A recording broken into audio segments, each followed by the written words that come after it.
اعوذ باللہ من الشیطان الرجیم بسم اللہ الرحمن الرحیم۔ عزیزان من، آج مارچ 1984 کی 9 تاریخ ہے اور درس قرآن کریم کا آغاز سورہ القیامہ سے ہو رہا ہے، 75ویں سورت 75۔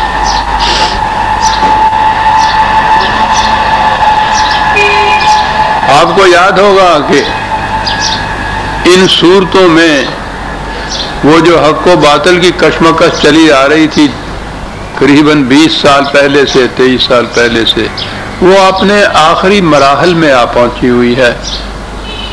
ان تصادمات کا اب ذکر آ رہا ہے، اس ٹکراؤ کا ذکر آ رہا ہے۔ تو یوں تو یہ حق اور باطل کے تصادمات پہلے دن سے چلے آ رہے ہیں کہ آدم اور ابلیس دونوں ایک ہی وقت میں سٹیج پہ آتے ہیں، اور ابلیس نے مہلت لے رکھی ہے آخری آدمی تک۔ اس کے معنی یہی ہیں، لیکن نبی اکرم صلی اللہ علیہ وسلم کے زمانے میں اس نے جو کیفیت یا رنگ اختیار کر رکھا تھا وہ تاریخ کا ایک قدیم النظیر واقعہ ہے۔ اب آخری دور اس کا آ رہا ہے۔ ابتدا اس صورت کی ہو رہی ہے۔ آپ پچھلی صورتوں میں آپ نے یہ دیکھا ہوگا کہ نبی اکرم صلی اللہ علیہ وسلم کو ایک جماعت سازی کے لیے کہا گیا، ایک کائنات کے شجر خزاں دیدہ پر بہار نو لانے کے لیے کہا کہ اٹھ قم۔ یہ اصل چیز جو ہے اس انقلاب کی وہ قم ہے۔ یہ اٹھنا یوں ہی نہیں ہے، ٹو رائز کے معنی صرف بیٹھے ہوئے کو اٹھنا ہی نہیں ہوتا، کسی مقصد کے لیے رائزنگ جسے کہا جا سکتا ہے، یہ وہی ہے جو قم تھا۔ اب وہ قم ہی ہے آگے چل کے جو آ رہا ہے۔ لا اقسم بیوم القیامت، میں شہادت میں پیش کرتا ہوں قیامت کے حادثہ کو، واقعہ کو، دور کو، رنگ کو، دن کو۔ قیامہ، قیام تو آپ جانتے ہیں، قم سے ہی تو قیام آیا، اور قیام کے بعد جب یہ گول تے لگائی جائے عربی زبان کے اندر تو اس کے معنی ہوتے ہیں وہ کام یک بارگی جو کیا جائے، شدت کے ساتھ یک بارگی کیا جائے۔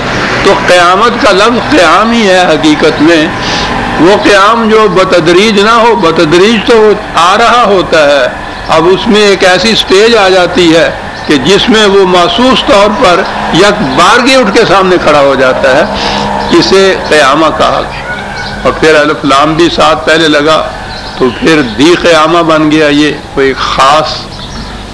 تو میں نے عرض کیا تھا کہ یہ اس قسم کی قرآن کی جو اصطلاحات ہیں اور جو واقعات اس نے بتائے ہیں وہ اس دنیا کی اس قیامت کے متعلق بھی ہے، یہاں کے جہنم اور جہنم کے متعلق بھی ہے، اور اس کے بعد مرنے کے بعد جو ہے وہ تو ہمارا ایمان ہے، وہ تو ہے ہی۔ تو یہاں بھی ایک تو یہ مقابلہ جو تھا باطل کا حق کی طرف سے بتدریج ہوتا چلا آ رہا تھا، اب اس میں پھر ایک اسٹریٹجی ایسی آتی ہے، وقت ایسا آتا ہے کہ جہاں یہ چیز پھر انقلابی طور پر، ارتقائی طور پر کی منازل طے کرنے کے بعد آخر میں پھر یہ انقلابی طور پر ایک چیز سامنے آتی ہے، اور وہاں ہے جو القیامہ کہا جاتا ہے، یہ ہے جو قیام ہے، یہ ہے جس کے لیے قم کہا گیا تھا۔ تو القیامہ جو، یہ بات یہاں میں پہلے عرض کر دوں کہ اس قسم کی جو آیات یا صورتیں یا قرآن کریم کے واقعات ہیں، اب اس میں یہ کہ اس القیامہ سے وہ رائزنگ مقصود ہے، وہ انقلاب مقصود ہے جو اس کشمکش کے آخری مرحلے میں نبی اکرم صلی اللہ علیہ وسلم اور والذین معہ کے ہاتھوں سے برپا ہوا، اس دنیا کے اندر کا قیام، یا اس سے مراد قیامت کے مرنے کے بعد کی قیامت ہے۔ اب اسے تدبر فی القرآن کہا جاتا ہے۔ اس کا اثر کوئی انسان کے ایمان اور عقیدے پہ نہیں پڑتا ہے کہ اگر کسی نے یہ سمجھا کہ یہ یہاں کے انقلاب ہی کے متعلق ہے اور پھر وہ انقلاب ختم نہیں ہو گیا، بلکہ وہ حق و باطل کا انقلاب جو ہے وہ تو جاری ہے. ہمارے لیے بھی یہ احکام ہیں جو نبی اکرم صلی اللہ علیہ وسلم یا حضور کے ساتھیوں کے لیے تھے قیامت تک کے لیے. اور پھر خاص طور پہ یہ امت جسے وارث کتاب کے لیے انتخاب کر لیا گیا قرآن کے الفاظ میں، ان کے لیے تو قدم قدم کے اوپر یہ القیامہ ہے. یہ قیامت موجود جو ہے اس کا دیکھنا بڑا ضروری ہے. اور ہر آن میں، اصل میں تو ہر سانس میں انسان کے ایک قیامت پوشیدہ ہوتی ہے. ہر دور میں یہ ہوتی ہے، ہر آن میں ہوتی ہے. امت زندہ ہونی چاہیے. مردہ کے لیے تو قیامت ہوتی نہیں ہے. اٹھنا تو زندگی کے ساتھ ہے. تو مردہ قوم تو جانتی نہیں ہے کہ یہ قیامت ہوتی کیا ہے. زندہ قوم کے لیے تھی. اگر یہ زندہ قوم ہو یا زندہ قوم ہو جائے یہ امت جو وارث کتاب ہے تو اسے معلوم ہو کہ یہ القیامہ کیا ہوتا ہے.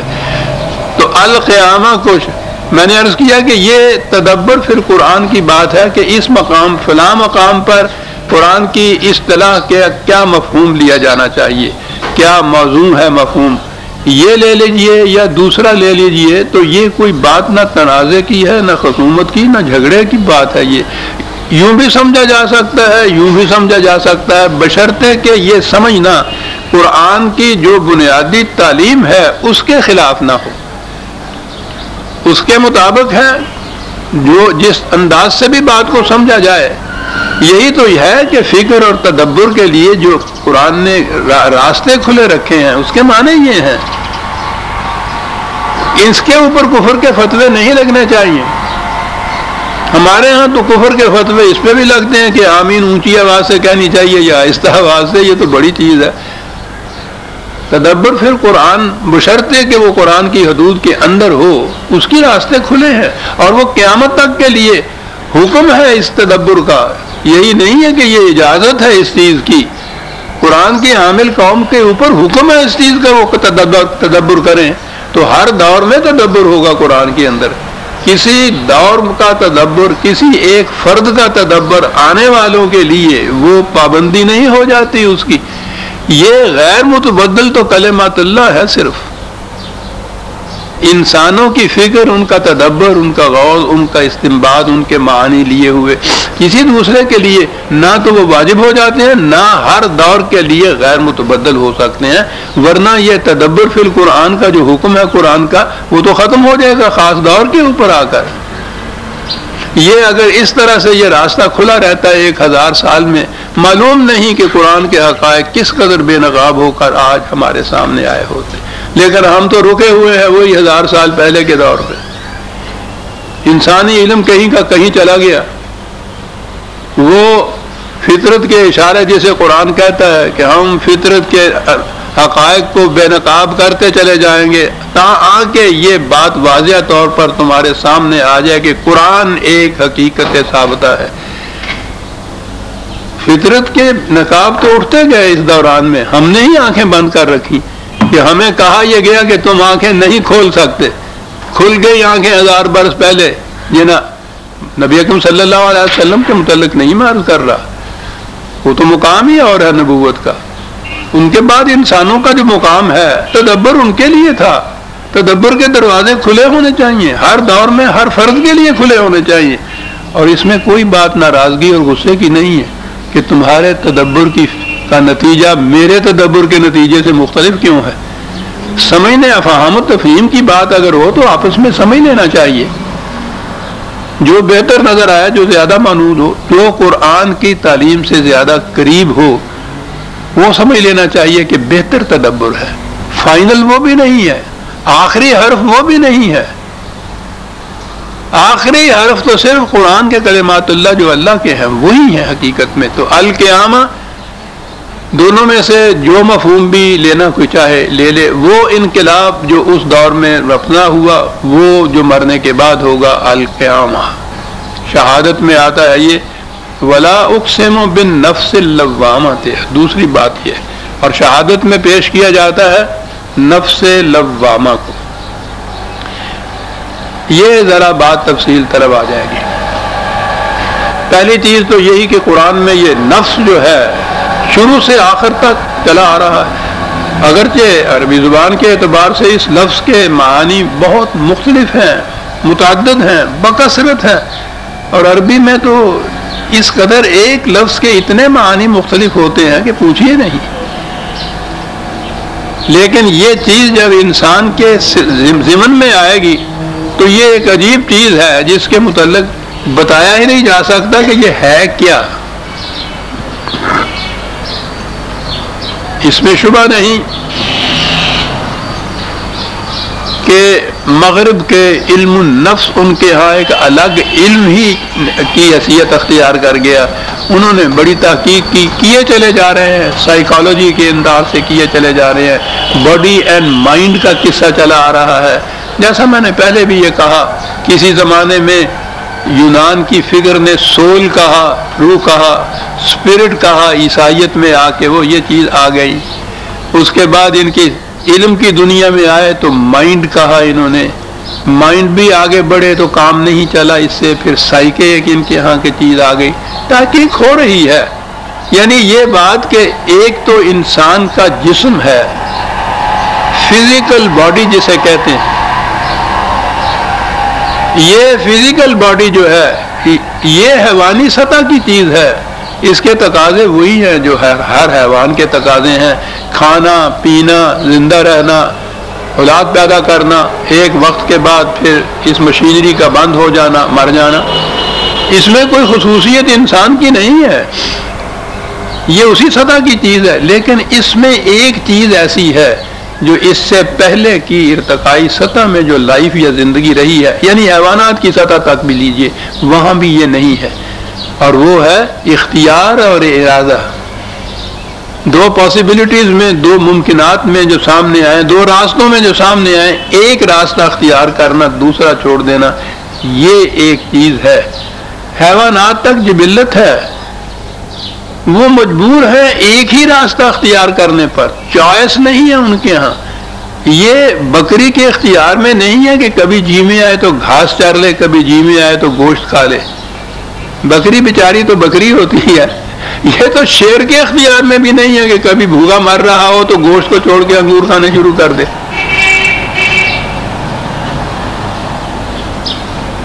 یہ جو اسے صاحب اختیار بنایا اور پھر ارادہ اس کام کے لیے کیا جائے، پہلے تو ایک چیز کی چوائس ہو، طے کیا جائے کہ کون سا راستہ ہے، ارادہ کیا جائے اس پہ چلنے کا، یہ جو ہے یہ خداوندی صفت تھی۔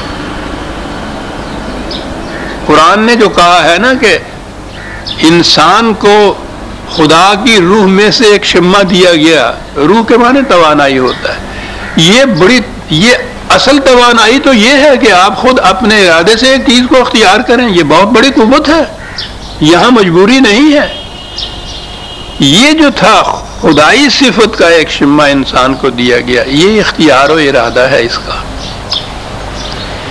قرآن نے اس کو نفس سے تعبیر کیا ہے، یہ اس کے طبی جسم کی پیداوار چیز نہیں ہے،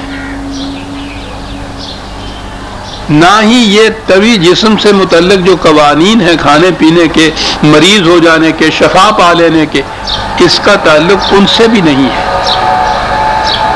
وہ صرف فزیکل یا طبی چیز ہے، اس کا تعلق ان سے بھی نہیں ہے، یہ ان قوانین سے بھی ماورا ہے۔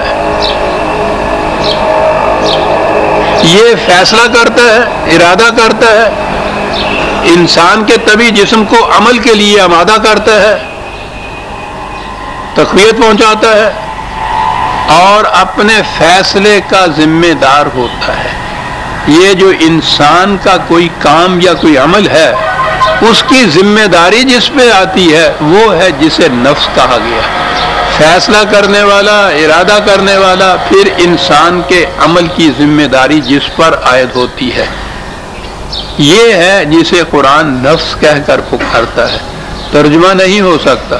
میں نے عرض کیا کہ انگریزی زبان میں بھی اتنے الفاظ، اتنی اصطلاحات انہوں نے یکے بعد دیگرے اختیار بھی کی، ڈسکارڈ بھی کی، ابھی تک بات نہیں بنی۔ قرآن اسے نفس کہہ کر پکارتا ہے۔ یہ ہے کیا؟ اسے چھوڑ دیجئے۔ آپ جو کہتے ہیں نا یہ میں نے کیا ہے، آپ بتا سکتے ہیں یہ میں کیا ہے جس نے کیا ہے؟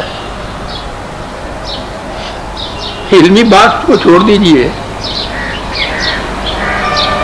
اثر یہ ہے کہ ہم نے سوچنا چھوڑ دیا ہوا ہے، ورنہ اگر ہم سوچتے تو اس علمی بحث میں جانے کی ضرورت ہی نہ پڑتی. کیا بات ہے، یہ میں نے کیا ہے، میں اس کا ذمہ. تو اس میں سے مراد آپ کے ہاتھ نے اگر چوری کر کے کوئی چیز جیب میں ڈال دی ہے تو یہ ہاتھ تو وہ میں نہیں ہے. آپ یہ نہیں کہتے یہ میرے ہاتھ نے کیا ہے، میں نے کیا ہے. یہ میں کیا ہے؟ تو آپ اس علمی مسئلے میں جائیے ہی نہیں. جسے آپ کہتے ہیں میں نے کیا، وہی تو نفس ہے. وہ انسان کی طبیعت، انسان کا طبی پیکر تو نہیں ہے نا. ہاتھ نہیں، پاؤں نہیں، آنکھ نہیں، کان نہیں، وہ یہ چیزیں نہیں ہیں. لیکن یہ الگ بھی نہیں ہے ان سے. فیصلہ اس نے کیا ہے چوری کرنے کا، اس کے لیے ہاتھ بڑھایا ہے اس نے. ہاتھ نے پکڑا ہے، ہاتھ نے چوری کی ہے، ہاتھ نے جیب میں ڈالا ہے، پاؤں پہ بھاگا ہے وہاں سے لے کے. یہ ساری چیزیں تو کی ہیں اس. تو یہ ایک مشینری یا ذرائع ہیں اس نفس کے فیصلے کے بروئے کار لانے کے. تو ذمہ داری تو اس پہ ہوتی ہے نا جس نے وہ فیصلہ کیا ہے، یا وہ کرا رہا ہے اس سے یہ سارا کچھ. اسی لیے قرآن اسے ذمہ دار قرار دیتا ہے. اور اگلی چیز یہ ہے کہ جسم کی موت کے ساتھ وہ مرتا نہیں ہے، وہ اپنی ان تمام ذمہ داریوں کی گٹھڑی لیے ہوئے آگے چلا جاتا ہے. ان کے نتائج بھگتنے کے لیے یا اچھے ہیں اگر یہ اعمال تو ان کی آسائشوں سے عہدہ برا ہونے کے لیے. یہ مرتا نہیں ہے، یہ خصوصیت ہے. حیوانی سطح زندگی تک حیوان کا جسم مرتا ہے تو وہ ختم ہو جاتا ہے. انسان میں پہنچ کے اس کا جسم مرتا ہے، میں نہیں مرتا. یہ میں آگے جاتا ہے اپنی ذمہ داریوں کو لیے ہوئے. اب اس نفس کے اوپر آ جائیے. ہمارے ہاں بھی عام طور پر کہا جایا کہ 3 نفس گنے جاتے ہیں: نفس امارہ، نفس لوامہ، نفس مطمئنہ. قرآن میں ان تینوں کا ذکر ہے. تھوڑا سا فرق ہے ہمارے ہاں کے اصطلاح میں اور جو قرآن میں ہے. ہمارے ہاں ایسے ہے جیسے یہ 3 الگ الگ نفس ہیں. نفس امارہ برائی کے لیے انسان کو آمادہ کرتا ہے. نفس لوامہ ہے ایک انسان کے اندر، وہ اسے اس کے اوپر ٹوکتا ہے، ملامت کرتا ہے کہ تم نے برا کام کیا. اور نفس مطمئنہ ہے کہ جو اس اضطراب سے، اس کشمکش سے آگے چلا جاتا ہے، اطمینان سے وہ بیٹھا رہتا ہے. تو گویا ہمارے ہاں کچھ تصور ایسا ہے جیسا یہ 3 الگ الگ نفس ہیں انسان کے اندر. یہ بات نہیں ہے. یہ تینوں اسی ایک ہی نفس انسانی کے الگ الگ خصوصیات، الگ الگ ایسپیکٹس، الگ الگ کریکٹرسٹکس، الگ الگ فنکشنز اسی ایک کے ہی ہیں. وہی نفس ہے جو یہ سب کچھ کرتا ہے. ان میں سے وہ باقی 2 جو ہیں ان میں تو کچھ زیادہ تذبذب نہیں. یہ جو لوامہ ہے نا، یہ بات سمجھنے کی ہے. پہلے تو یہ عرض کر دوں، معافی کی. لوامہ کا ذکر آیا ہے سورہ یوسف میں. وہ ویسے تو وہ منسوب ہے قول وہ عزیز کی جو بیوی تھی، اس نے یہ کہا تھا کہ ان النفس لامارۃ بالسوء الا ما رحم ربی. اس نے جب اعتراف کیا تھا اپنی لغزش کا، اپنے جرم کا، اپنے گناہ کا، تو اس نے یہ کہا تھا کہ میں اپنے آپ کو بری ذمہ نہیں قرار دیتی. اصل یہ ہے، یہ اس کے الفاظ قرآن نے کوٹ کیے ہیں کہ یہ نفس جو ہے برائی کے لیے آمادہ کرتا رہتا ہے، اکساتا رہتا ہے، حکم دیتا ہے. یہ ہے امارہ جہاں سے لفظ آیا ہے. یہی قرآن نے ایک بات پہ بڑھائی. قرآن نے، اللہ تعالیٰ نے اپنی طرف سے، یہ اسی کا قول ہے الا ما رحم ربی. اس کے معنی یہ ہوئے کہ وہ بنیادی طور پر نفس یہ نہیں ہے کہ وہ ہمیشہ برائی کی طرف ہی لے جاتا ہے انسان کو. عیسائیت کے ایک عقیدے کا کاٹ کے رکھ دیا قرآن نے. وہاں یہ ہے کہ ہر بچہ گناہگار پیدا ہوتا ہے. قرآن نے یہ کہا کہ یہ نفس جو ہے انسان کا برائی کی طرف بھی لے جاتا ہے، لیکن جس پہ خدا کی رحمت ہو، خدا کا رحم ہو، وہ نہیں یہ کرتا. تو بنیادی طور پر یہ نفس کی چیز نہیں ہوئی کہ وہ برائی کی طرف لے جاتا ہے. وہ نفس لے جاتا ہے جو رحم خداوندی میں نہیں ہوتا. وہ میں الگ عرض کروں گا کہ یہ کیا چیز ہو گئی. قرآن تو عزیزان من دو لفظوں میں اس قدر بنیادی حقائق بیان کر جاتا ہے. اتنا بڑا یہ عقیدہ عیسائیت کا تھم ہے ان کے ہاں کے مذہب کا کہ ہر انسانی بچہ پیدائشی گناہگار پیدا ہوتا ہے. جناب قرآن نے بھی قول یہ اسی کا تھا، ان النفس لامارۃ بالسوء. امارہ کے معنی بڑی تیز شدت سے امر کرنے والا. لیکن اس کے بعد قرآن نے یہ فوراً کہہ دیا کہ یہ نہ سمجھ لیا جائے کہ نفس کرتا ہی یہ ہے، وہ ہوتا ہی اس کام کے لیے ہے، وہ گناہ کے لیے آمادہ کرتا ہے، وہ ہمیشہ جرم کی طرف آمادہ کر الا ما رحم ربی. یہ ادھر چلے جائیے. درمیان میں لوامہ کی طرف میں بعد میں آؤں گا. تیسری سٹیج ہے اس کی مطمئنہ. کیا قرآن کی اصطلاحات ہیں عزیزان من، میں نے عرض کیا نا کہ ان کے بنیادی معنی کی طرف جائیے تو جھوم جاتا ہے انسان. یہ ہے وہ نفس کے جس کو جنت میں جانے کے لیے کوالیفائڈ کر دیتا ہے قرآن کہ ہاں یہ ہے مستحق ہے یہ جنت میں جانے کا. یہ ہے 89/27. پھر میری بیٹیاں کہیں کہ میں نے 79 اور 99 کہا کہ آتا ہی نہیں ہے بابا کو. یہ وہ 89 بڑا اچھا ہے، پردہ ٹکیا رہنا ہے جناب. ویسے بھی انگریزی جڑی ہے بڑے پردے ٹک دی ہے. کدی کلب چ نہیں کہنا پیا میری بیوی ہے، مائی وائف. جی ہاں.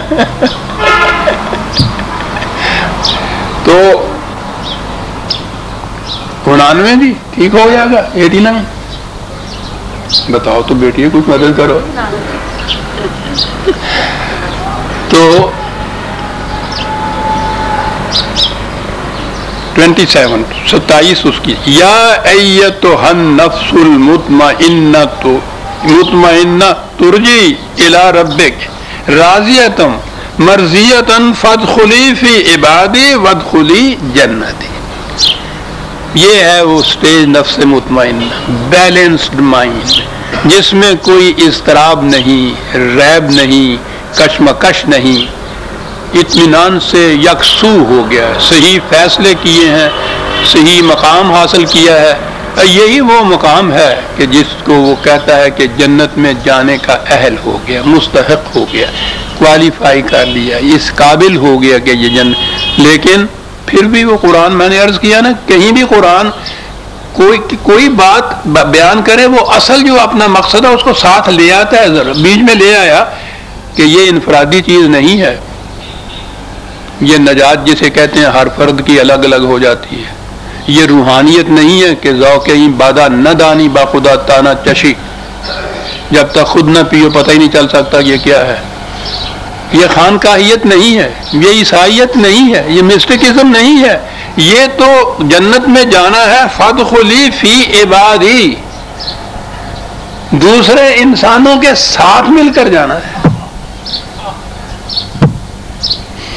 میں نے عرض کیا نا عزیزان ایمان کہ قرآن تو کوئی مقام بھی اس کا آتا ہے جو اصل تعلیم ہے اس کی نا، اس کو وہ ضرور فوکس کر کے سامنے لاتا ہے. نفس مطمئنہ تو انفرادی ہے، ہر فرد کا اپنا اپنا ہے. ساری دنیا کے مذاہب یہی ہو کہ ہر فرد اگر اپنے آپ میں پاکیزگی اختیار کر لے، ایسا کر لے نجات کے قابل ہو جائے، سیلویشن کے قابل ہو جائے، مکتی کے قابل ہو جائے ایک فرد، تو اس کی مکتی ہو جاتی ہے. فرد کی تزکیہ، پاکیزگی، سیرت کی بلندی قرآن کا بھی یہ مقصود ہے. نفس کو کہتا ہے وہ، لیکن اس سے نجات نہیں ہوتی. یہ ایک حیث اجتماعیہ چاہتا ہے. ایک فرد تنہا جنت میں نہیں جاتا ہے، جماعت کے ساتھ جاتا ہے. جہنم میں بھی جماعت کے ساتھ جاتا ہے. زمرہ ہے قرآن میں. ہم یہاں یاد ہے نا آج کل جس جہنم کے اندر دنیا ہے اور ہم بالخصوص ہیں، تو ایک ایک فرد ہمارے ہاں جنت میں نہیں، پوری کی پوری قوم جہنم کے اندر ہے. اور یہ اگر چاہے کوئی کہ جہنم میں کوئی ایک فرد جنتی ہو جائے تو وہ تو نہیں ہو سکتا، وہ تو پوری جماعت کو ہونا ہوگا، کچھ یا جنتی ہونا ہوگا یا جہنمی ہونا ہوگا. بات میں عرض کر رہا تھا کہ قرآن کوئی بات بھی کہے حقیقت بیان کرتا ہے، جو اصل مقصود ہے اس کو ضرور ساتھ لے آتا ہے. فادخلی فی عبادی وادخلی جنتی، طریقہ یہ ہے. بہرحال نفس مطمئنہ آ گیا. اب آئیے بات نفس لوامہ کی، ملامت کرنے والا. ہمارے ہاں ایک عام چیز معروف ہے، ضمیر کی آواز. اے مسلمہ پوچھ اپنے دل سے، ضمیر کی آواز، ضمیر کی آواز کے اوپر چلنا چاہیے انسان کو. عام طور پہ کہا جاتا ہے صاحب گویا ضمیر کوئی ایسی چیز ہے کہ جو ہمیشہ صحیح بات کہتی ہے، جائز کہتی ہے، سچی بات کہتی ہے، حقیقت کی بات کہتی ہے. گویا اندر کوئی ایسی چیز رکھی ہوئی ہے جو غلط اور صحیح، حق اور باطل میں امتیاز کر دیتی ہے اور انسان کو پھر یہ بتا دیتی ہے کہ حقیقت کی بات کیا تھی. گویا اندر کوئی چیز ایسے رکھی ہوئی ہے. انسان کے اندر کوئی چیز ایسی نہیں ہے جو حق اور باطل کی تمیز کر سکے. اگر یہ چیز انسان کے اندر ہوتی، ہر فرد کے، وحی کی ضرورت ہی نہ پڑتی، رسول کی ضرورت ہی نہ پڑتی. اندر انسان کے یہ چیز موجود ہے، خود فیصلہ کر لیتا. حیوانات تک کی زندگی میں یہ ہے نا بات، ان کے اندر ہے نا یہ چیز. وہ جو میں مثال دیا کرتا ہوں کہ مرغی کے نیچے آپ کچھ بطخ کے اور کچھ مرغی کے انڈے رکھ دیجئے، کچھ وقت کے بعد جب اس میں سے وہ چوزے نکلیں گے تو مرغی کے چوزے تو خشکی کی طرف بھاگیں گے اور بطخ کے چوزے پھڑک کے پانی کی طرف چلے جائیں گے. کس نے بتایا ان دونوں کو یہ غلط اور صحیح کی تمیز، حق اور باطل کا امتیاز؟ یہ کس نے بتایا انہیں؟ کوئی رسول تو ان کی طرف نہیں آیا. یہ ان کے اندر رکھی ہوئی چیز ہے جسے جبلت کہتے ہیں، انسٹنکٹ کہتے ہیں. یہ ہے ان کے اندر رکھی ہوئی بات. اس قسم کی کوئی چیز انسانی بچے کے اندر نہیں رکھی ہوئی. اس کو دیکھیے ذرا بچہ گھٹنیاں چلنے لگے مصیبت بن جاتا ہے ماں کے لیے. وہ چولہے میں ہاتھ ڈال دیا، وہ مرچیں کھا گیا، آنکھوں میں لگا لی، جی کر رہا ہے. پھر اس کے بعد ادھر سے رات کو پانی میں ڈبکیاں لے رہا ہے. سب حیوان کا کوئی بچہ ایسے نہیں کرتا. مرغی کا چوزا کبھی پانی کی طرف نہیں جاتا. یہی حضرت اشرف المخلوقات ہے جن کی کیفیت یہ ہے.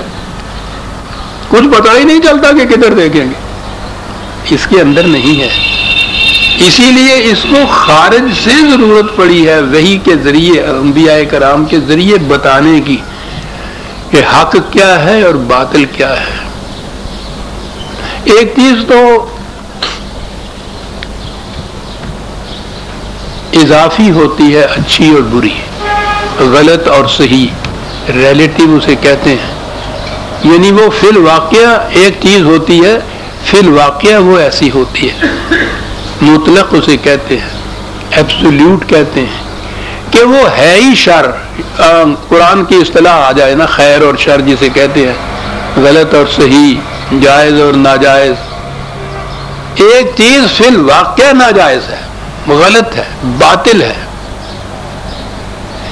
ایک چیز یہ ہے کہ موقع محل کے لحاظ سے آپ کے نزدیک وہ اچھی ہے.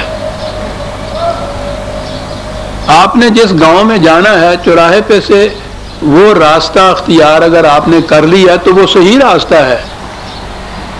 لیکن یہ اسی صورت میں صحیح ہے نا کہ جس گاؤں کی طرف آپ نے جانا ہے اس طرف یہ جاتا ہے. دوسرے راستے پہ آپ چل پڑے جو اس طرف نہیں جا رہا تو یہ راستہ غلط ہے. اور راستے تو دونوں ہی ایک جیسے ہیں. ان میں سے نہ کوئی صحیح راستہ ہے نہ کوئی غلط راستہ ہے. آپ نے خود جس طرف جانا ہے اس کے لحاظ سے وہ صحیح اور غلط ہو جاتا ہے. اسے کہتے ہیں ریلیٹو یا اضافی طور پہ صحیح ہونا. آپ نے اگر دوسرے وقت میں دوسرے گاؤں میں جانا ہوگا تو دوسرا راستہ آپ کے لیے صحیح ہوگا.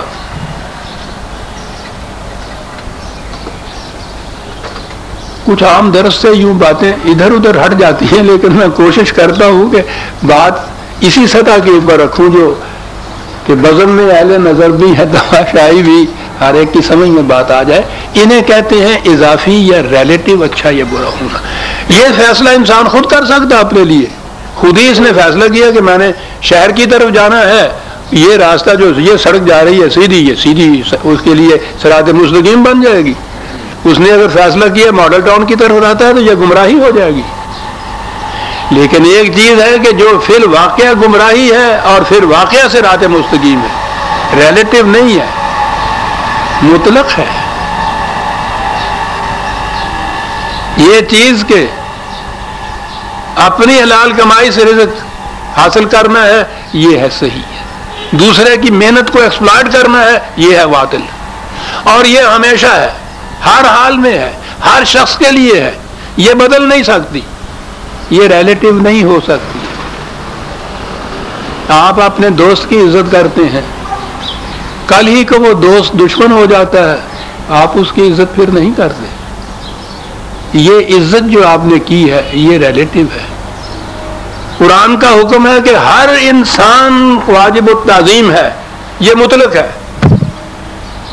اس میں فیصلہ آپ یہ نہیں کرتے کہ یہ دشمن ہو گیا یا یہ دوست ہو گیا، یہ اپنا ہے یا بیگانہ ہے، یہ میری قوم کا ہے یا دوسری قوم کا ہے. نہ،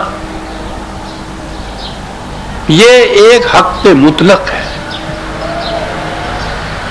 یہ جو مطلق خیر یا مطلق شر ہے نا، اس کا علم انسان کے اندر نہیں ہے.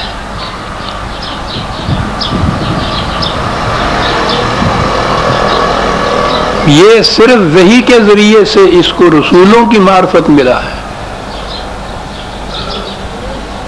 یہ بات چونکہ وحی اور رسالت ہندوؤں کے ہاں نہیں تھی یا کبھی آئی تھی تو گم ہو گئی تھی، ان کے ہاں یہ انہوں نے دھرم اپنا بنا لیا کہ پیدائشی اعتبار سے ایک شودر پیدا ہوتا ہے، ایک براہمن پیدا ہوتا ہے. براہمن بچے کی ساری عمر عزت کی جائے گی، شودر کو جوتے کے تلے رکھا جائے گا. ان کے ہاں کا یہ دھرم ہو گیا. یہ باطل ہے. حق یہ ہے کہ ہر انسانی بچہ پیدائش کے اعتبار سے کوئی نسبت اس کی نہیں ہے، کوئی اضافی بات نہیں ہے. انسان ہونا اس کا جو ہے یہ واجب التکریم بنا دیتا ہے اس کو، یہ حق ہے. اب آئیے جسے آپ ضمیر کی آواز کہتے ہیں.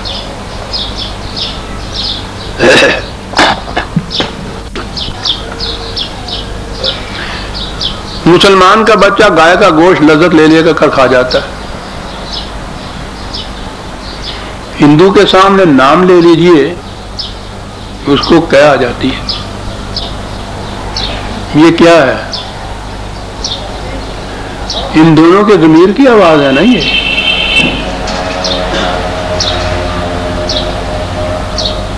کسی نے ان سے یہ نہیں کہا کہ اس سے بچو، یہ گائے کا گوشت ہے. اس سے یہ نہیں کہا کہ بے شک کھا جاؤ. اس کے اندر کی آواز ہے. یہ کیا ہے؟ یہ آواز اس ہندو کے بچے نے پرورش، جس سوسائٹی میں، جس ماحول میں، جس معاشرے میں پرورش پائی ہے، جو اس کے کان میں بچپن سے آواز آتی چلی گئی ہے، جو کچھ بتایا گیا ہے وہاں آہستہ آہستہ یہ چیز اس کے تحت شعور میں آ گئی. گائے کا گوشت جو ہے وہ نہیں کھانا ہم نے. یہ اس کے کان میں پڑی. مسلمان بچے کے کان میں ہی نہیں پڑی بلکہ گھر میں پکنا شروع ہوا. اس نے اپنے ماحول کا یہ اثر لیا ہے، اس نے اپنے ماحول کا اثر لیا ہے. تو ضمیر تو اس چیز کا نام ہے. یہ حق مطلق یا خیر مطلق اور شر مطلق کے لیے فیصلہ کن چیز نہیں ہے.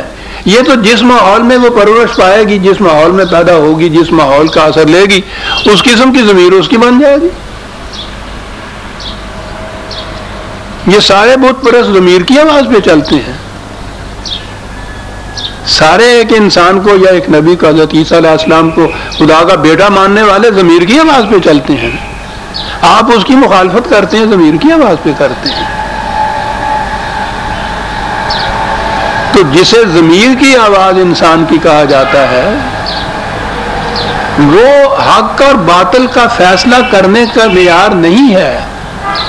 جس قسم کے معاشرے میں کوئی پرورش پائے گا اسی قسم کی اس کی ضمیر ہو جائے گی، اور جب اس کے خلاف کوئی کام ہوگا تو اس کی ضمیر ابا کرے گی، اس کے خلاف نفرت کرے گی، ملامت کرے گی. یہ لوامہ ہوا.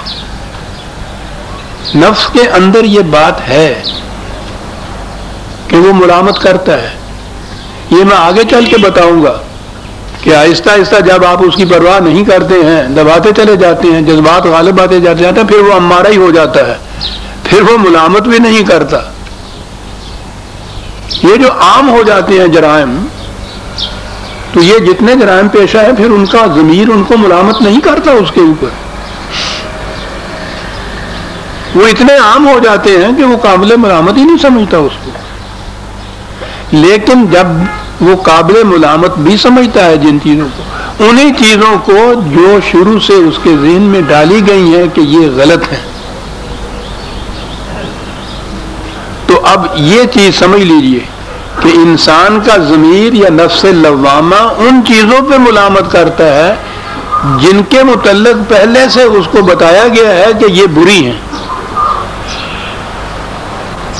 ٹھگوں کا بیٹا، اس کو بچپن سے تعلیم دی گئی ہے کہ جب تک ایک شخص کو مار نہ لو گے اس وقت تک تمہاری شادی نہیں ہو سکتی. اور یہ کالی دیوی کا حکم ہے، وہ مارتا ہے. ایک شخص مارتا تھا، پتہ نہیں اب بھی ہوتے ہیں یا نہیں. اور اب تو ساری دنیا ٹھگ ہو گئی ہے، الگ ٹھگوں کی ضرورت ہی نہیں رہی. جس طرح کو اقبال نے لکھا ہے اپنے ابلیس کی زبان سے، اللہ تعالیٰ سے اس نے درخواست کی کہ جی مجھے اب ریٹائر کر کے چھٹی دیجیے، میں گھر بیٹھوں. کہنے لگا کیوں؟ کہنے لگے اب تو ہر شخص شیطان ہے یہاں، میری ضرورت ہی باقی نہیں رہی. تو اب الگ ٹھگوں کی ضرورت نہیں باقی رہی. لیکن ان کے ہاں یہ عقیدہ تھا، یہ دھرم تھا ان کا. ٹھگوں کا بچہ جب جان لیتا تھا، دوسرے ہی گلا گھونٹتا تھا، تو اس کا ضمیر اس کو ملامت نہیں کرتا تھا. کیوں نہیں کرتا تھا؟ وہ ضمیر تو وہی تھا کہ جو بچپن سے اس کو سکھایا گیا، سمجھایا گیا، اس لیے وہ اس کی ملامت نہیں کرتا تھا. تو اسے یاد رکھیے کہ انسانی نفس کے اندر یہ ایک خصوصیت ہے. اب یہ الفاظ میرے سن رکھیے کہ جس چیز کو وہ برا سمجھتا ہے اس پر وہ ملامت کرتا ہے. اگر وہ زندہ ہے ضمیر، تو جس کو وہ برا سمجھتا ہے. یہ نہیں کہ جس چیز کو ضمیر برا کہہ دیتا ہے وہ فی الواقع بری ہوتی ہے. میں نے ابھی عرض کیا اس نظام سرمایہ داری کے اندر دوسروں کی محنت کو ایکسپلائٹ کرنا، اس نظام والے اس نظام کو جو صحیح سمجھتے ہیں، کبھی ان کو جسے کہتے ہیں کرک ہی نہیں آتی اس کے اوپر. زیادہ سے زیادہ نچوڑتے ہیں. وہ ان کا ضمیر ملامت نہیں کرتا. تو ضمیر کے متعلق یہ سن رکھیے کہ وہ ضمیر حق اور باطل کا فی الواقعہ فیصلہ نہیں کرتا. جس بات کو وہ حق سمجھتا ہے اس کی تائید کرتا ہے، جسے وہ باطل سمجھتا ہے وہ اس کی تردید کرتا ہے، اس پر ملامت کرتا ہے. وہ بھی جب تک زندہ رہتا ہے. وہ زندہ کے معنی یہ ہے کہ جب وہ عام ہو جاتا ہے جرم تو پھر وہ امارہ بن جاتا ہے. خیر، لوامہ اس حد تک رہتا ہے جب تک وہ جس چیز کو برا سمجھے اس پہ وہ ٹوکتا ہے. اور اب آ گئی قرآن کی تعلیم کہ بچپن سے ہی بچے کو تعلیم یہ دو، انوائرنمنٹ یہ دو، ماحول ایسا دو، معاشرہ ایسا دو کہ جس چیز کو اللہ تعالیٰ نے برا کہا ہے وہ اسے برا سمجھے، جسے اس نے اچھا کہا ہے وہ اسے اچھا سمجھے. اب اس کی ضمیر کی آواز صحیح آواز ہوگی. یہ ہے وہ کہ جس کے متعلق قرآن نے کہا ہے کہ یہ وہ لوگ ہیں کہ اگر شیطان کا گھومتا گھماتا خیال بھی کبھی ان کے سامنے آ جاتا ہے نا تو وہ فوراً قانون خداوندی کے اندر کے اندر پناہ لے لیتے ہیں. گھومتا گھماتا خیال بھی آ جائے تو، اس لیے کہ وہاں تعلیم تربیت پرورش ایسی ہوئی ہے کہ جو مطلق حق ہے اسے حق سمجھا ہے اس نے، جو مطلق شر ہے باطل ہے اسے باطل سمجھا ہوا ہے۔ کسی وقت ایسا ہو جاتا ہے یا ہو سکتا ہے کہ خیال نہ رہے، بھول جائے، سہو ہو، نسیان ہو، لا تؤاخذنا ان نسینا او اخطانا، یہ ہے وہ بات۔ ارادتاً وہ نہیں یہ کرتا، جان کے نہیں کرتا، ہو سکتا ہے، اسی کے لیے یہ کہا ہے کہ سہو و نسیان سے کبھی ہو سکتا ہے کہ ایک چیز جو باطل جو تھی یا غلط جو تھی اسے غلط نہ سمجھا ہو اس وقت، لیکن جو ہی وہ خیال آتا ہے، یہ جسے اعوذ باللہ من الشیطان الرجیم کہتے ہیں نا، ہمارے یہاں تو رسم یہ رہ گئی نا صاحب کہ تلاوت قرآن کریم، وہ تلاوت بھی رسم، اس سے پہلے یہ کچھ کہنا بھی رسم، ورنہ یہ تعوذ بڑی چیز ہے۔ پھر بات آ گئی، اور تعوذ جو اعوذ جو ہے یہ عربوں کے ہاں یہ مرغی کے بچے، چوزے چھوٹے چھوٹے، مرغی بھی ہوتی ہے اور وہ ان کو چھوڑ بھی دیتی ہے، وہ ادھر ادھر دانہ دن کا چن رہے ہوتے ہیں، چیل کے سایہ اگر اوپر آتا ہے تو آپ دیکھتے ہیں کہ وہ کس طرح سے بھاگ کے مرغی کے نیچے آ جاتے ہیں۔ ان بچوں کا بھاگ کر مرغی کے پیروں کے نیچے آ جانا یہ اعوذ کہلاتا ہے۔ اعوذ باللہ من الشیطان الرجیم، اس چیل کے خطرے سے میں خدا کے قوانین کے پروں کے نیچے پناہ لیتا ہوں۔ بھول کے بھی اگر کوئی بات ایسی ہو جاتی ہے تو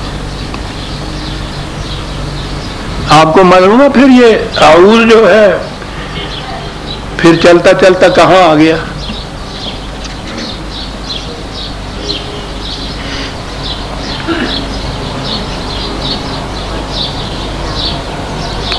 یہ تعویذ کا لفظ وہیں سے ہی ہے۔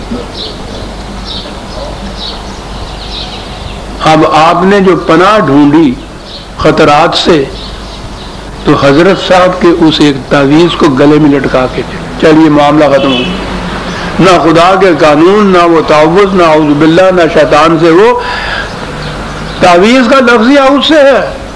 انہوں نے کہا کہ کہاں پھر رہے ہو تم، ہم تمہیں بتاتے ہیں کہ حفاظت کیسے ملے گی۔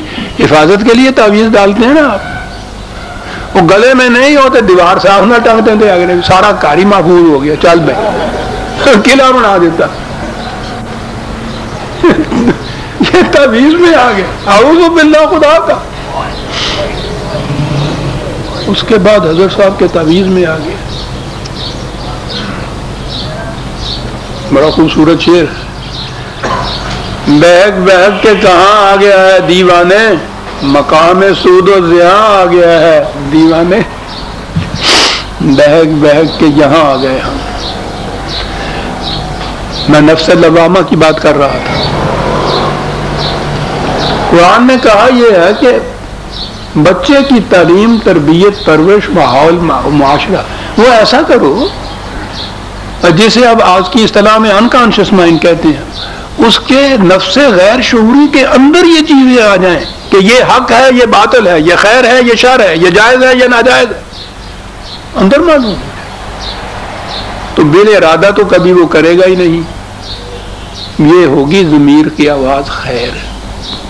اگر کہیں بھول چوک سے، سہو و نسیان سے، بے خبری، بے خیالی سے، غفلت سے کبھی کوئی قدم غلط اٹھا ہے، اٹھنے کے فوراً ہی بات قرآن کہتا ہے کہ وہ گھومتے گھماتے بھی خیال اگر اس کے سامنے آتا ہے تو فوراً وہ ہے اس کی ضمیر جو اس کو ملامت کرتی ہے، غلط ہو گیا، اور پھر وہ رکتا ہے، پھر وہ خدا کے قانون میں کے پروں کے نیچے آتا ہے، وہاں پناہ لیتا ہے، وہی رک جاتا ہے، پھر زیادہ قدم نہیں چلتا غلط راستے کے اوپر، چند قدم کے بعد فوراً لوٹتا ہے۔ یہ فوراً لوٹتا ہے، اس کو توبہ کہتے ہیں عربی زبان کے اندر۔ اور پھر قرآن ہے نا، یہ نفس لوامہ تھا جس نے اس کو روک دیا، کیونکہ اس کے اندر یہ چیز تھی کہ یہ صحیح، یہ غلط، تربیت سے، تعلیم سے، خدا کی دی ہوئی چیز کسی نے فیصلہ خود کر کے یہ نہیں دی، مگر ماں باپ نے فیصلہ کرنا ہوتا وہ ہندو اپنے بچوں کو وہی تعلیم دیتے ہیں، عیسائی اپنے بچوں کو وہی تعلیم دیتے ہیں، ٹھگ اپنے بچوں کو وہی تعلیم دیتے ہیں. اب ہم اپنے بچوں کو وہی تعلیم دے رہے ہیں. وہ نہیں بات. مطلق خیر اور مطلق شر جو قرآن کا یا خدا کا بتایا ہوا ہے اس کی تعلیم تربیت دی جائے. اور تعلیم و تربیت صرف پڑھانے لکھانے کی بات ہی نہیں ہے. یہ تو جیسے سانس لیتا ہے انسان، اس طرح سے یہ چیز آتے ہیں خیالات انسان کے اندر. معاشرے میں یہ خیالات عام ہوتے ہیں. جب یہ ہو جائے کہ صاحب کیا کیا جائے، اب رشوت بغیر کام ہی نہیں چلتا. ہر گھر میں یہ آواز آ رہے گی، بچہ سنے گا، بیوی کہے گی اس کو کہ کیا آپ نے یہ جھوٹ بولا، فریب چلا. وہ کہا کہ ہو ہی رہا ہے، اس کے بغیر بھوکے مرنا ہے. بچہ سن رہا ہے، اس کا ضمیر مرتب ہو رہا ہے. بنا رہے ہیں آپ اس کے ضمیر کو. جب وہ بڑا ہوتا ہے تو پھر اس سے آپ توقع یہ کرتے ہیں کہ یہ غلط کو غلط کہے. کیسے کہے؟ جسے تم نے صحیح کہا تھا وہ اسے صحیح کہہ رہا ہے. تم نے ہر قسم کے فریب کو، ہر قسم کی ایکسپلائٹیشن کو، ہر قسم کی محنت کشی کو یہ جائز قرار دیا تھا، وہ اسے جائز سمجھ رہا ہے. اب اس کا ضمیر تو ملامت نہیں کرے گا. عزیزان عمران، یہ نفس لوامہ کی بات پہ میرا خیال ہے آپ نے سمجھ لی. یہ بڑی اہم چیز ہے کیونکہ ہمارے ہاں یہ ایک غلط چیز ہے کہ ضمیر کی آواز انسان کو صحیح بات بتاتی ہے. نہیں، ضمیر کے اندر فی الواقع ایسی چیز نہیں ہے. وہ ضمیر بنائی جاتی ہے. معاشرہ ضمیر بناتا ہے، تعلیم بناتی ہے، تربیت بناتی ہے، ماں باپ بناتے ہیں. وعظ و نصیحت سے کم بنتی ہے. یہ جو اعمال اور کام ہوتے ہیں ان سے یہ بنتی ہے ضمیر. اب یہ آپ نے دیکھی ہے کہ نفس لوامہ کی اہمیت کتنی ہے. جہاں ضمیر کا غلط تصور وہ انسان کو کبھی برائی سے روک نہیں سکتا، وہ تو امارہ ہی بن جاتی ہے. جو لوامہ جسے ہم کہتے ہیں وہ تو وہاں اگر وہ ضمیر مرتب کی ہوئی ہو ان بنیادوں کے اوپر جو خدا نے دی ہیں تو وہ پھر ضمیر ایسے وقت میں جو سہو و نسیان سے قدم غلط اٹھتا ہے اس میں وہ روک دیتی ہے. بالارادہ تو مومن قدم اٹھاتا ہی نہیں غلط، سہو و نسیان سے ہی اٹھتا ہے اس کا. اور وہاں وہ نفس لوامہ جو ہے وہ روک دیتی ہے کہ غلط قدم اٹھ گیا اور وہ رکتا ہے. پھر واپس لوٹتا ہے، پھر اس چوراہے پہ پہنچتا ہے جہاں سے اس نے غلط قدم اٹھایا تھا، غلط راستہ اختیار کیا تھا. یہ توبہ ہے. میں نے کہا کرتا ہوں نا کہ یہ ابھی تک منفی ہے، یہ نیگیٹو ہے. جو غلطی کی تھی صرف اس کا ازالہ ہوا ہے، صحیح راستہ ابھی نہیں آیا. اس کے بعد اس چوراہے سے جب وہ اس راستے پہ قدم رکھے گا جو اس کی منزل کی طرف جاتا ہے یہ عمل صالح ہوگا. اسی لیے قرآن میں توبہ اور عمل صالح دونوں اکٹھے آئے ہیں. ضمیر نے یہ کیا کہ یہاں تک وہ لے آیا. اب اس کی تعلیم قرآن کے حقائق اس کے سامنے ہیں، وہ بتاتے ہیں کہ صراط مستقیم کیا ہے. اس طرف جب گامزن ہو گیا یہ تو اب صحیح راستے پر چل پڑا. یہ ہے جی پروسیس، یہ ہے طریق عمل قرآن کی روح سے صحیح اور غلط، حق اور باطل، جائز اور ناجائز، خیر اور شر کے امتیاز کا، ان میں سے ایک کو چھوڑنے کا اور دوسرا اختیار کرنے کا. اسی لیے اس کو قرآن نے شہادت میں پیش کیا ہے. یہ بڑی چیز ہے نفس لوامہ.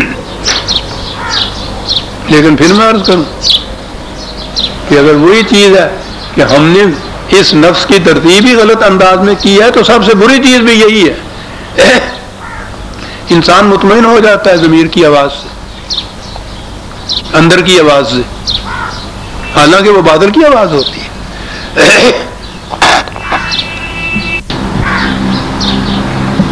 اَيَحْسَبُ الْإِنسَانُ أَن لَّن نَّجْمَعَ عِظَامَهُ. یہ بات وہ تو جو انکار ان کا تھا وہ پیچھے سے چلا آ رہا ہے. میں عرض کیے چلا آ رہا ہوں نا کہ بنیاد دین کی قانون مکافات عمل پر ہے. انسان کا ہر کام، حتیٰ کہ ہر ارادہ، ہر خواہش، ہر آرزو، وہ ناتمام ہی کیوں نہ ہو، دل میں خواہش کا پیدا ہونا بھی ایک نتیجہ مرتب کرتا ہے. غلط نتیجہ، صحیح نتیجہ. غلط اور صحیح جسے خدا نے غلط اور صحیح قرار دیا ہو، ہر عمل یہ نتیجہ پیدا کرتا ہے. اس کے نتائج اس زندگی کے اندر سامنے آ جائیں تو کیا، کیونکہ اس اور اس زندگی کا فرق ہمارا پیدا کیا ہوا ہے. زندگی جوئے روان است رواں خواہد بود، یہ تو ایک چلتی ہوئی ندی ہے. یہ اور وہ کی کوئی بات نہ سمجھو. پہلے وہ اس دیوار سے باہر تھی، اس کے بعد دیوار کے نیچے سے اندر آ گئے. اب آپ دیوار کو دیکھ کے کہہ رہے ہیں کہ زندگی ختم ہو گئی. نتائج جو ہیں انسان کے اعمال کے، اور اعمال میں نے عرض کیا ہے کہ خیالات اور ارادے بھی آتے ہیں، ان کا نتیجہ بھگتنا پڑتا ہے. انسان اچھے ہیں تو اس کا اچھا نتیجہ، غلط ہیں تو برا نتیجہ. اب وہ نتیجہ یہاں بھی مرتب ہوتا ہے، آگے بھی چلتا ہے.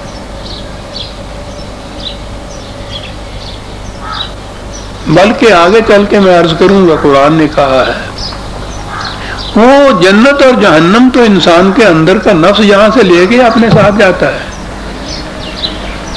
قرآن نے کہا یہاں مستتر ہوتا ہے، وہاں بارز ہو جاتا ہے. یعنی یہاں چھپا ہوا ہوتا ہے، وہاں بے نقاب ہو جاتا ہے. اور دوسرے الفاظ میں قرآن کے کہ جہنم تو تمہیں اب بھی دیکھ رہی ہے، تم نہیں اسے دیکھ رہے ہیں. یہ ہے اصل چیز. تو اس کے لیے قرآن نے مختلف مقامات پہ سمجھایا. جو تو اسی کے منکر کے کہ نہیں صاحب جو مر گیا مرمرا گیا، اس کی ہڈیاں، جسم، کھال مال ختم ہو گیا اور کچھ باقی نہیں رہا. ان سے بھی یہ کہا کہ جس خدا نے تمہیں نتھنگنیس سے جسے کہا ہے، وہاں سے جس نے پیدا کیا ہے، وہ اس پہ قادر نہیں ہے کہ دوبارہ پیدا کر دے. بڑی عمدہ علمی دلیل ہے. اب تک کا علم اور اس کے بعد بھی ایسا نظر آئے گا کہ انسان کا انتہائی علم بھی یہ نہیں بتا سکے گا. جسے عدم کہتے ہیں اس کے معنی ہے نتھنگنیس. ذہن میں نہیں ہمارے آ سکتا نتھنگنیس کا کہ کچھ نہ ہو اور شے پیدا ہو جائے.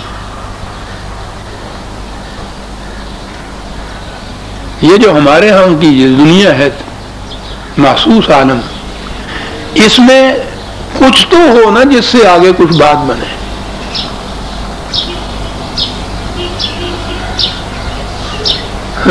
خوبصورت مند بات ہے. لاگ ہو تو اس کو ہم سمجھیں لگاؤ، جب نہ ہو کچھ بھی تو دھوکہ کھائیں کیا. لاگ ہو تو اس کو ہم سمجھیں لگاؤ. عداوت بھی ایک تعلق ہوتا ہے.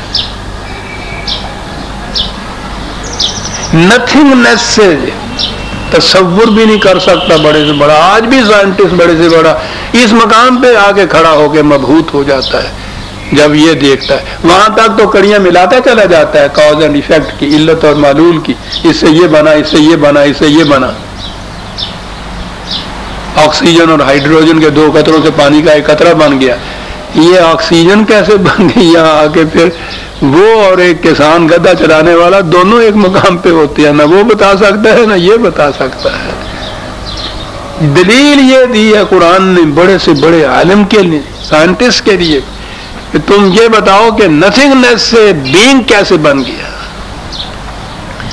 تم یہی زیادہ سے زیادہ کہو گے یہ جو جسم انسانی اس طرح سے فرمودہ ہو گیا، خاکستر ہو گیا، کچھ نہ کچھ تو پھر بھی باقی ہے، راکھ ہی صحیح. کہتے ہو نا کہ ہڈیاں پس پسا گئیں، یہی صحیح. کیڑے کھا گئے، کیڑوں کے اندر تو چلی گئی، وہ کچھ تو ہے. اور تم تو اس مقام پہ کھڑے ہو جہاں یہ کہتے ہو کہ کچھ نہیں تھا اور وہ ہو گیا کچھ. تو جو کچھ نہیں سے کچھ کر دینے والا ہے وہ اس سے بنا نہیں سکتا. بڑی دلیل عجیب ہے صاحب. وہ تو خلاقہ کے معنی ہوتا ہے کہ جو چیزیں موجود ہوں ان کو نئی نئی ترتیب سے ادھر سے ادھر ادھر سے ادھر کرتے چلے جانا.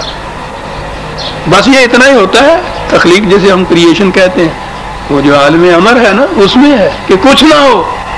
فَإِذَا ارَادَ بِشَيْءٍ يَقُولُ لَهُ كُن فَيَكُونُ. تو کہا کہ وہ یہ نہیں کر سکتا. اور اگر عظام کے معنی ہڈیاں نہیں لینا، اس کے بنیادی معنی ہوتے ہیں عین زوئے میم سے. وہ بڑی مضبوط سخت شے ہے جس کے اوپر کوئی عمارت اٹھتی ہے، بنیاد کا پتھر وہ ہو جاتا ہے. ان کے ہاں زمیندار کے حلق کے نیچے وہ بہت سخت لکڑی، اس کے اندر وہ لوہے کا پھالا ہوتا تھا، یہ کہلاتا تھا عزم. یہ زوئے کے ساتھ عزم والی بات میں کہہ رہا ہوں، زے والی نہیں. بنیادی چیز جو ہے وہ کہا کہ کیا تم سمجھتے ہو کہ جس چیز پہ انسان کی زندگی کی بنیاد ہے تم اوپر کی عمارت کو دیکھ کے کہتے ہو کہ یہ تو ختم ہو گئی. وہ بنیاد جو ہے وہ تو ہم نے نتھنگنیس سے پیدا کی تھی، وہ ہے ہمارے پاس موجود، اس پہ پھر عمارت استوار ہو سکتی ہے. یہ ہے دلیل جو دی جیزا سے. سورہ القیامت کی ہم تیسری آیت تک ہی آ جائے. میں سمجھتا ہوں کچھ کام کی باتیں ہو گئی. 2 اعلان اور نہیں ایک ہی ہے. یہ وقت کے متعلق آپ تقاضا آتا، آپ نے کہ موسم کے اعتبار سے بدلتے رہا کرتے ہیں، تو آئندہ 10:30 کی بجائے 9 بجے ہوگا جی، کیونکہ وقت ایسا گیا. 9 بجے آئندہ درس سے. ربنا تقبل منا انک انت السمیع العلیم. شکریہ.